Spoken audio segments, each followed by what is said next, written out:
Alright, the observer effect. This particular piece gave me a little ditty that I needed for the most beautiful experiment. Quantum physics informs us that a system exists in superposition, that is, in all possible states, until we observe that it is only in one specific state. According to a 2002 poll of Physics World readers, the most beautiful experiment, quote, in physics is one that simply and elegantly demonstrates how observation affects quantum systems. The double slit experiment. The double slit sets aside causality determinism and the notion that reality is quote unquote out there, as it blurs the line between the observer and the system being observed. In the double slit experiment, a series of single photons, light particles, are fired at a solid plate that has two slits. On the other side of the solid plate, a photographic plate is set up to record what comes through those slits. The question, what will we see on the photographic plate? The answer, if one neglects to observe which slit a photon passes through, it appears to interfere with itself, suggesting that it behaves as a wave by traveling through both slits at once. But if one chooses to observe the slits, the interference pattern disappears, and each photon travels through only one of the slits. The formation of the interference pattern requires the existence of two slits, but how can a single photon pass through two slits simultaneously? At that point, we are forced to consider each photon as a wave that travels through both slits, or we have to think of the photon as splitting and going through each slit separately, and wondering how the photon knows a pair of slits is coming. The only solution is to abandon the idea of a photon, or any other quantum system, as having a location in space-time until it is observed. So we'll continue on now with, there's a lot to cram in on this particular subject. The quantum theory so we're going to do a little slideshow while I read a couple observation affects reality. Okay, this is February 27, 1998 from the Weizmann Institute of Science. One of the most bizarre premises of quantum theory, which has long fascinated philosophers and physicists alike, states that by the very act of watching, the observer affects the observed reality. And this is Rehovot, Israel, February 26, 1998. One of the most bizarre premises of quantum theory. In a study reported in February 26th issue of Nature, volume 391, pages 871 874, researchers at the Weizmann Institute of Science have now conducted a highly controlled experiment demonstrating how a beam of electron is affected by the act of being observed. The experiment revealed that the greater amount of watching, the greater the observer's influence on what actually takes place. The research team, headed by Professor Mordechai Heiblum, included PhD student Eyal Books, Dr. Ralph Schuster, Dr. Diana Mahalou, and Dr. Vladimir Yamasky. And the scientists members of the condensed matter physics department work at the Institute's Joseph A. and Bell R. Braun Center for Submicron Research. When a quantum observer is watching, quantum mechanics states that the particles also behave as waves. This can be true for electrons at the submicron level, i.e. at distances measuring less than 1 micron or a thousandth of a millimeter. When behaving as waves, they can simultaneously pass through several openings in a barrier and then meet again at the other side of the barrier. This meeting is known as interference.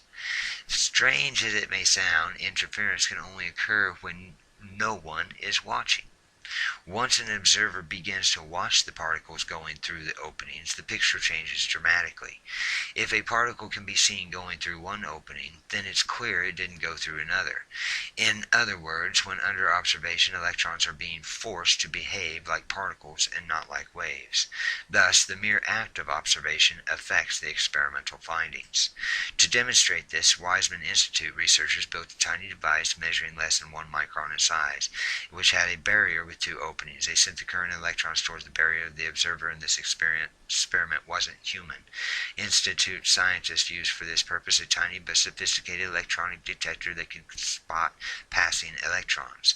The quantum observer's capacity to detect electrons could be altered by changing its electrical conductivity, or the strength of the current passing through it. Apart from observing or detecting the electrons, the detector had no effect on the current, yet the scientists found that the very presence of the detector observer near the one of the openings caused changes in the interference pattern of the electron waves passing through the openings of the barrier. In fact, this effect was dependent on the amount of the observation. When the observer's capacity to detect electrons increased, in other words, when the level of observation went up, the interference weakened. In contrast, when his capacity to detect electrons was reduced, in other words, when the observation slackened, the interference increased. Thus, by controlling the properties of the quantum observer, the scientists managed to control the extent of its influence on the electron's behavior. The theoretical basis for this phenomenon was developed several years ago by a number of physicists, including Dr. Adi Stern and Professor Yosef Emery of the Weizmann Institute of Science, together with Professor Yakir Aharonov at Tel Aviv University. The new experimental work was initiated following discussions with Weizmann's Institute Professor Shmuel Gurvitz, and its results have already attracted the interest of theoretical physicists around the world and are being studied, among others, by Professor Yehoshua Levinson of the Weizmann Institute. Tomorrow's technology. The experiment's finding that observation tends to kill interference may be used in tomorrow's technology to ensure the secrecy of information transfer. This can be accomplished if information is encoded in such a way that the interference of multiple electron paths is needed to decipher it. The presence of an eavesdropper who is an observer, although an unwanted one, would kill the interference, says Professor Heibel. This would let the recipient know that the message has been intercepted. On a broader scale, the Weizmann Institute experiment is an important contribution to the scientific community's efforts aimed at developing quantum electronic machines, which may become a reality in the next century. This radically new type of, it's already a reality. This radically new type of, in the next century. That's funny, sorry. The radically new type, electronic equipment may exploit both the particle and the wave nature of electrons at the same time, and a greater understanding of the interplay between these two characteristics are needed for the development of this equipment. Such future technology may, for example, open the way to development of new computers whose capacity will vastly exceed that of today's most advanced machines, quantum computing. This research was funded in part by the Minerva Foundation, Munich, Germany. Professor Emery holds the Max Planck Chair of Quantum Physics and heads the Albert Einstein Minerva Center for Theoretical Physics. The Weizmann Institute of Science, so basically this one guy, Professor Emery, is chair of both institutes, controls the whole thing. The Weizmann Institute of Science in Rehovot, Israel, is one of the world's foremost centers of scientific research, and blah, blah, blah, blah, blah, blah, all that, good credits, whatever. That's off of Science Daily, and the links will be below if you want to read them yourselves.